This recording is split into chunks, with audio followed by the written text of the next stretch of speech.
Welkom by ons video oor projekidentifikasie en keuse. Ons sal die kritieke suksesfaktore wat verseker dat projekte in lyn is met organisatoriese doelwitte en waarde lewer, wat jou help om projekte met die grootste potensiaal vir sukses te kies.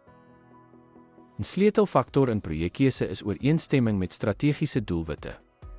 Verseker die projek pas by die organisasie se doelwitte en langtermynvisie en assesseer hoe dit dra by tot die missie en algehele doelwitte.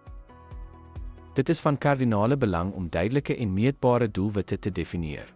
Projekte moet spesifieke doelwitte en 'n goed gedefinieerde omvang hê wat ooreenstem met hierdie doelwitte, wat duidelikheid en fokus dwarsdeur die projeklewensiklus verseker. Evaluering, uitvoerbaarheid en lewensvatbaarheid is noodsaaklik. Oorweeg tegniese vereistes en finansiële aspekte, insluitend begroting en potensiële opbrengs op belegging, ROI, om te verseker dat die projek suksesvol geïmplementeer en volhoubaar kan word. Risikobestuur speel 'n belangrike rol in projeksukses.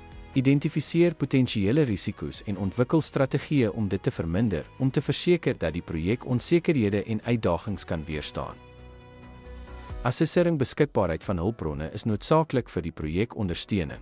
Bepaal die nodige personeel, toerusting en materiaal en verseker dat die organisasie die kapasiteit het om die projek effektief te onderhou. Die betrek van belanghebbendes is die sleutel tot projeksukses. Identifiseer hul behoeftes en betrek hulle by die keuringsproses om ondersteuning te verseker en bekommernisse aan te spreek, en sodoende beleining en toewyding te verseker. Ten slotte, deur op kritieke suksesfaktore soos strategiese beleining, uitvoerbaarheid en belanghebber betrokkenheid te fokus, verseker dit dat projekte lewensvatbaar is en beduidende waarde lewer.